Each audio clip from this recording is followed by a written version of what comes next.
Yo Omers, balik lagi ke My Cigarette Channel. Nah, seperti yang Om Mike janjiin tadi, kita mau nge-rate koleksiannya salah satu kolektor yang cukup apa ya, menurut gua dia banyak pengalaman-pengalaman yang tadi kita udah nonton di part 1. Oke, kita mau lihat, mau cek apa aja yang ada di koleksiannya Om Agus.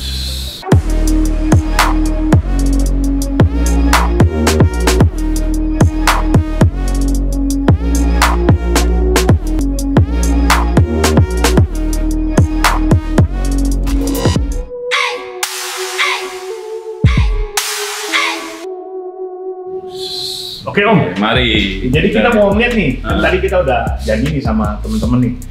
Om katanya mau nunjukin koleksiannya Om, dan kita mau lihat juga apa aja sih yang Om koleksi. Oke, siap. Mari guys. Ke ruang. Ini namanya ruang apa sih?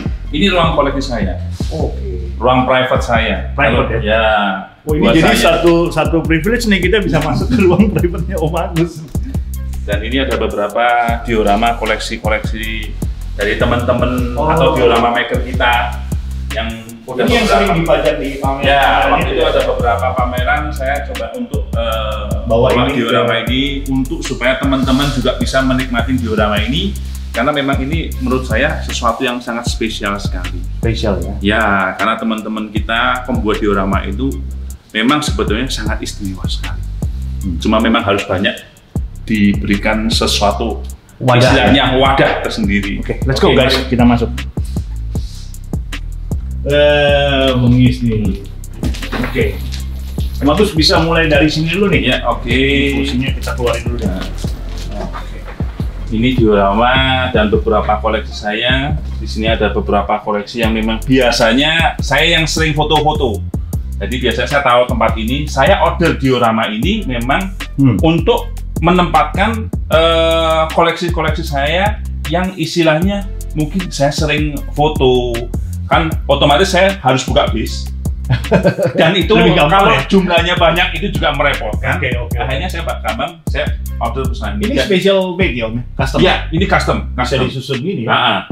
Dan ini saya ngelihat sebetulnya dari juga seorang kolektor ya, kolektor senior dulu kalau saya ngomong, karena dia juga termasuk beberapa skala pun dia koleksi. Saya lihat, cuma pada saat itu saya lihat dia hanya beberapa tingkat. Nah, saya berpikir kenapa nggak dibikin lebih tinggi? Saya ingin bikin lebih tinggi lagi gitu loh. Jadi saya bikin special order untuk beberapa koleksi yang sering saya foto. Inilah hasilnya. Ini mostly semua mini scale? Mini scale semua. Yang ini special room for mini scale. Oke. Om, ini satu pertanyaan saya sih, kadang kan kita kalau melihat anak-anak mini scale sendiri, kalau biasa tuh bersangkut pautnya sama si fotografi. Betul. Itu kan kayak Om siapin diorama atau mini figur gitu ya. Menurut saya tuh kenapa ya? Apakah karena dia punya mirip sama real car-nya kah yang membuat jadi menarik fotografi? Apa sih yang menyambungkan tiga itu tuh? Yang menurut Om Agus tuh kayaknya ini loh benang merahnya, kenapa mereka kayaknya ngeling banget. Jadi saya awal mulanya suka menggunakan figur atau diorama. Itu ada ceritanya sebetulnya. Dan pada saat itu saya nyoba dan saya diberikan satu seperti giveaway dari seorang diecaster. Memang kalau menurut saya dioramanya simple pada saat itu. Cuma saya coba foto dan saya masukkan beberapa diorama, karena pada saat itu diorama yang saya pakai diorama balap ya. Jadi ada di racing line, saya nyoba. Saya waktu itu saya demen memang mobil-mobil Le Mans pada saat itu ya. Kemudian saya atur semuanya, saya pasang minifigur dan saya sempat foto. Dan itu yang mengherankan, foto saya pada saat saya upload itu sampai dibahas di komunitas teman-teman kita yang ada di Hong Kong. Dan itu pun tadi awal saya nggak tahu. Ternyata teman-teman cuma foto aja. Foto aja menurut saya foto saya suka karena saya pingin akan seakan-akan hari ini hari balap race day lah. Jadi di situ saya bikin sampai banyak konsep yang dari pikiran tuh, konsep imajinasinya dituangkan gitu. Saya tuangkan, saya foto. Sebenarnya pada saat itu saya iseng menurut saya, karena saya demen aja. Nah, sampai ada satu orang teman di Facebook mengatakan, "Selamat ya Om Agus, fotonya Om Agus terkenal di luar." Viral. Sampai viral di luar. Saya sampai ngomong, saya dikasih linknya pada saat itu saya ngeliat, wih, kok sampai dibahas ya mereka orang, kok bisa? Ternyata tuh orang tuh mengantusias banget atau menghargain banget istilahnya seni daripada fotografi itu sendiri. Padahal saya bukan seorang fotografer, saya benar-benar hobi, saya menuangkan apa yang ada dalam benak saya dalam bentuk mini scale itu sendiri gitu. So that's another side of hobby yang jadi bring fun juga ya gitu. Nah, sejak itu malah jadi buat diorama dan bidi figur yang lain seperti itu ya. Nah, untuk dapat bikin diorama seperti ini tuh susah nggak sih? Sebetulnya ngomong susah nggak? Banyak sekali teman-teman, banyak sekali. Nah, cuma kan kembali lagi diorama maker itu punya klasifikasi masing-masing. Kita suka yang tipe bagaimana? Ya ada ahlinya. Ya, ada ahlinya di bidang masing-masing. Ada yang memang ahli di bangunan, ada yang memang ahli di bidang istilahnya kayak alam segala macam. Itu mereka punya keahlian masing-masing. Dan banyak sekali master-master diorama di Indonesia yang saya anggap itu jago-jago. Dan bahkan saya beberapa kali dihubungin orang luar untuk menanyakan ini diorama buatan siapa? Saya akan selalu share ke mereka orang. Supaya teman-teman kita pembuat diorama itu bisa dihargai. Dan sebetulnya pembuat diorama Indonesia sangat dihargai di luar. Nice. Nah, kita mau lari ke ini nih Om, dari sisi sini nih. Ya, ini ada apa aja nih Om, bisa jelasin? Kalau di sini semua yang bagian bawah, yang box ada merah di belakang pintu guys. Kyoso semua nih, Kyoso semua. Kalau atasnya memang ada Hot Wheels Matchbox. Ini sebetulnya dulu bekas koleksi anak-anak saya yang dia sekarang sudah nggak mau main lagi. Akhirnya daripada saya pajang-pajang aja. Oke, Om, kalau kesini lagi dikit nih. Nah, di sini juga mini scale semua, merek CMS. Ini juga brand kedua. China apa Taiwan? Sebetulnya CMS itu sendiri tetap bikinan China. Made in China. Nah, cuma dia banyak memproduksi produk-produk relic art di era sekitar tahun 80-an ya. 80-an, ada yang mungkin 70-an ya kalau nggak salah ya di sini. Dan saya demen ini karena benar-benar detail, Mike. Ini sangat detail sekali. Kalau menurut sama kayak realnya ya. Hampir menyerupai realnya kalau menurut saya. Bahkan kalau kita bisa ambil salah satu seat belt-nya pun dia bisa kelihatan mirip banget gitu loh. Tapi untuk harga range mini scale sendiri Om, itu dari berapa ke berapa sih buat pasar Indonesia ya? Let's say like 250,000 sampai kalau range harga kalau kita ngomong depends brand ya. Ya, depends brand ya istilahnya. Dan gimana sih barang itu dipasang, apakah masih ada? Kayak CMS ini sendiri sebetulnya udah susah murah. Murah sekali karena di toko hobi melimpah. Tapi saat ini karena kejadian kalau nggak salah tahun 2014 ini perusahaannya udah tidak memproduksi lagi. Ya, dan produk-produk ini banyak diburu oleh peminat-peminat juga dari luar sampai sekarang. Dan harganya ini boleh dibilang 1000% naik. Ya, kalau ngomong 1000% nggak lama ya, mungkin lebih mahal daripada zaman sebelum ramai-ramainya. Nah Om, ini mungkin buat teman-teman yang nonton gitu kan, buat perbedaan sendiri nih si mini scale ini ada beberapa kelasnya. Apakah ada yang dari plastik kah dia mix, apa diecast kah, apa ada yang dari resin, itu ada dibeda-bedain nggak sih kelasnya? Apa basically kalau mini scale itu ya tetap diecast tapi dia apa perbedaannya apa Om? Sebetulnya kalau kita bicara mini scale adalah memang suatu miniatur ya, yang dalam ada skalanya tertentu. Jadi untuk bahan materialnya memang ada beberapa dari besi istilahnya dari diecast, ada yang dari resin gitu loh, ya kan? Nah, kalau resin itu kadang orang masih banyak mengatakan, oh itu plastik sudah, ya kurang lebihnya, lebih ke fiber things gitu ya. Betul. Jadi istilahnya cetakan-cetakannya. Memang ini punya penggemar masing-masing. Iya. Kalau saya sendiri tetap lebih cenderung ke diecast. Lebih ke diecast-nya. Resin memang kalau saya ngomong untuk detail itu tapi resin itu kan bahan ya. Berarti mini scale itu nama kategorinya. Ya, kategorinya. Mini scale gitu. Oke. Jadi kembali lagi ke selera si kolektor itu sendiri. Kita nggak mengatakan bahwa diecast lebih bagus ataupun resin lebih bagus. Ya, memang dua-duanya punya masing-masing orang punya selera masing-masing. Jadi kita mengatakan dunia mini scale itu luas mini scale itu bebas gitu loh. Yes. Ya kan kembali lagi ke kitanya sebagai seorang kolektornya, apakah yang kita cari? Apakah kita memang fokus mau ke resin atau mau fokus ke diecast gitu.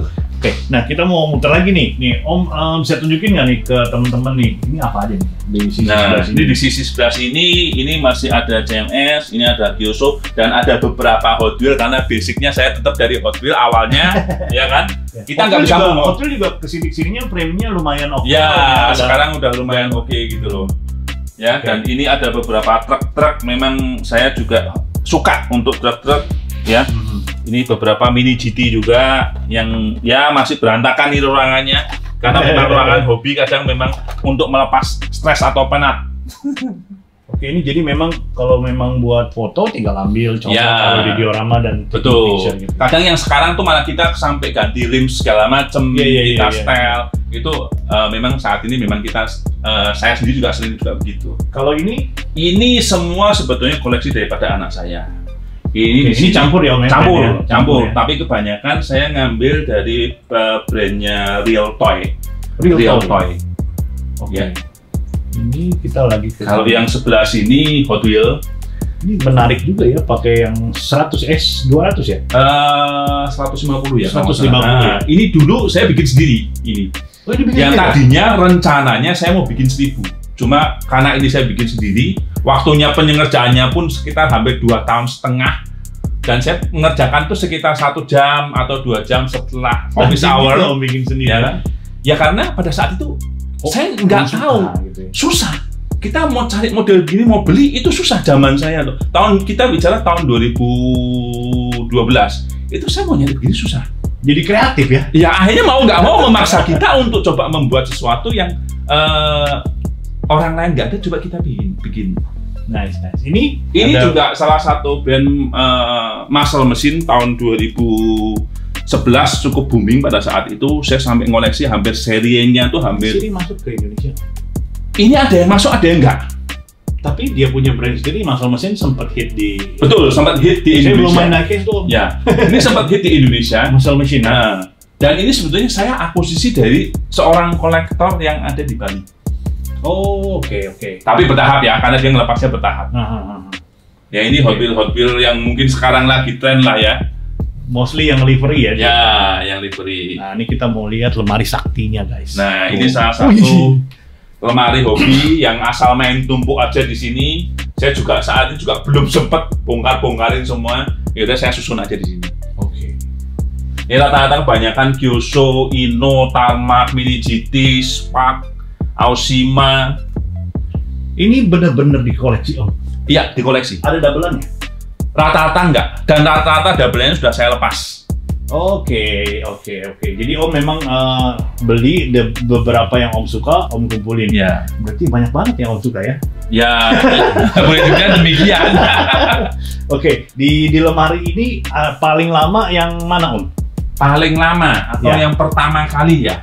Iya, pasti kan sakti tuh. Kalau dihitung-hitung like 8 years ago itu pasti barang yang udah susah dicari ya. Omnya Sebetulnya kembali lagi ke kitanya sendiri sih yang suka yang mana. Cuma kalau yang ngomong paling lama, lupa nggak Om? saya sudah mulai lupa Om. Karena gini, Om Agus ini kan dia mengkoleksi yang dia suka. Jadi semua basically yang dalam ini semua dia suka. Karena dia nggak asal beli doang ya, Betul. cuma memang dia suka. Oke, Om spesifik item yang menjadi idolanya Om tuh untuk castingan, aku tahu sih sebenarnya. Cuma kenapa pilih itu?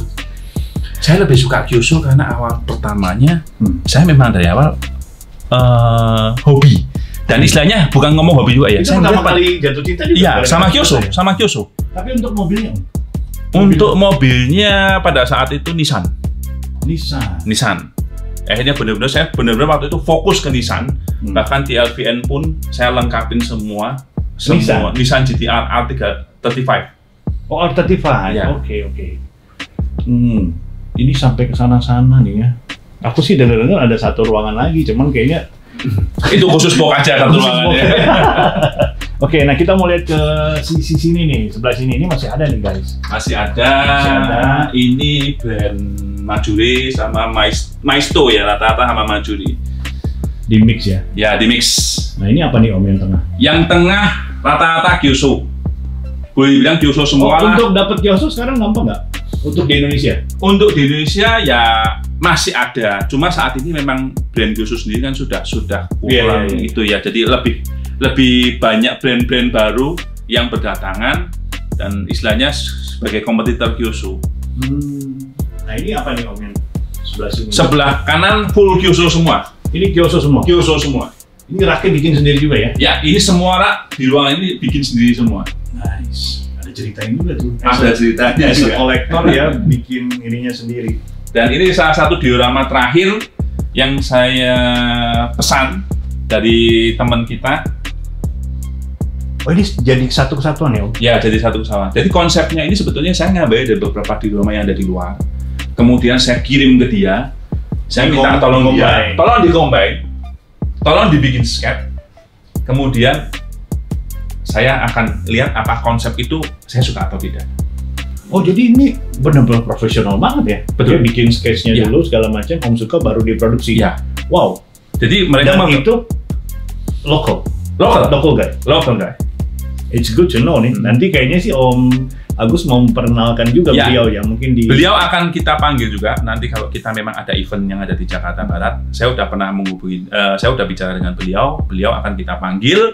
Kalau bisa kita akan berikan tempat supaya dia sendiri bisa memberikan satu yang terbaik buat teman-teman kita, bahwa dia adalah diorama yang bisa dinikmatin oleh banyak orang. Kalau diorama itu ngomongnya apa ya Om? Kan kalau customizer itu customizer, kalau diorama itu apa ya julukannya? Diorama maker sebetulnya kalau kita diorama maker dia.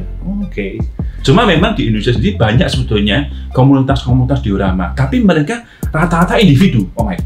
Oh sendiri-sendiri. Sendiri-sendiri. Oke. Karena mungkin ya kita nggak tahu ya, mereka punya market masing-masingnya di sini. Pada saat itu saya juga pernah punya teman diorama sendiri yang saya bantu dia untuk bisa dioramanya dia tuh bisa dilihat orang, terutama orang-orang luar. Oke. Dari hasil karya-karya saya tuh banyak ditanyain diorama itu dari mana. Saya perkenalkan orang tersebut, sehingga orang tersebut pernah mendapatkan kontak dari salah satu dari dari luar, gitu loh. Oh, dan saya seneng sekali. Kita belajar ya. Kadang-kadang kita sama-sama sehobi, sama-sama diecaster. Sometimes we need to help.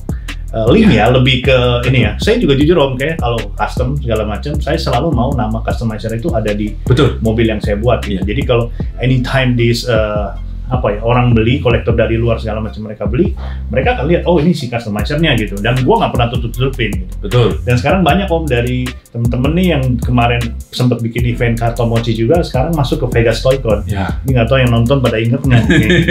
Banyak ada kita juga merasa bangga kalau teman-teman kita itu bisa terkenal di luar gitu loh. Itu kan sense yang maksud saya nggak semua orang bisa punya itu gitu loh, as a hobi, sesama sehobi. Nggak bisa nih, gue simpen buat diri gue sendiri. Itu banyak banget guys. Tapi hari ini gue belajar nih dari Om Agus juga, ini satu value yang menurut gue di dunia diecaster penting juga, yang udah lama hilang gitu. Ya, kita harus saling mendukung teman-teman kita supaya bisa berkembang lebih maju ke depan. Oke. Karena kita istilahnya dengan demikian kita bisa membantu sesama diecaster atau teman-teman kita yang lain. Karena dunia diecast itu luas, nggak cuma diecast, bisa diorama, bisa minifigur, itu semua. Bahkan yang terakhir, bahkan yang terakhir adalah pembuat kayak rims yang kecil-kecil itu untuk perlengkapan aksesoris untuk mini skill itu banyak sekali. Dan saya sebenarnya kalau orang-orang nanya, ini buatan siapa Om? Saya pasti ngomong, siapa? Tag orangnya atau saya perkenalkan orangnya, silakan. Dengan lega hati ya, betul gitu. Karena that is hobi gitu loh. Jadi jangan di-keep sendiri. Hobi itu untuk bareng, hobi itu untuk fun, hobi itu untuk saling mendukung. Intinya itu, gitu loh. Oh ini deep talk banget nih ya dari. Nah Om, thank you banget buat room tour-nya. Nanti mungkin di belakang video ini atau di tengah-tengah nanti kita mau lebih kasih lihat lebih detailnya lagi. Dan menurut saya ini dunia hobi itu nggak cuman asal ngumpulin aja dan buat kepuasan sendiri. Betul. Tapi kalau dari kita ngobrol hari ini, Om Agus tadi sharing, kita harus berbagi, saling berbagi, dan menurut gua makin lebih fun ya ke depannya ya. Oke. Karena kita memang ingin bikin suatu komunitas itu yang fun, gitu. Yang sama-sama senang, sama-sama cuan itu bonus. Ya, cuan itu bonus. Saya kembali katakan cuan itu bonus. Oke. Ya, jadi kita fokus dulu hobi. Kita fokus dulu bisa berbagi. Kita fokus dulu bisa bersama, nongkrong bareng. Istilahnya kita bisa saling menukar informasi. Itu yang terpenting. Jadi fun club ya. Ya, fun club ya. Alright, thank you banget. Oke, terima kasih. Kita dapat 2 sesi dan banyak banget yang kita dapat nih dari pengalamannya beliau. Dan guys, support terus channelnya Om Mike. Jangan lupa share, subscribe, komen di bawah. Kalau mau nanya-nanya, nanti Om Agus bisa juga balas komennya di bawah. Dan kalau jadi nih, kita mau syuting ke veteran diecast lover, ngobrol sama komunitas ini. Nanti kalau sempet ya. Siap. Oke, kayaknya soalnya waktunya mepet banget, tapi kita pasti usahakan. Alright. Salam gas homers. Salam gas homers. Peace. Peace. I'm out.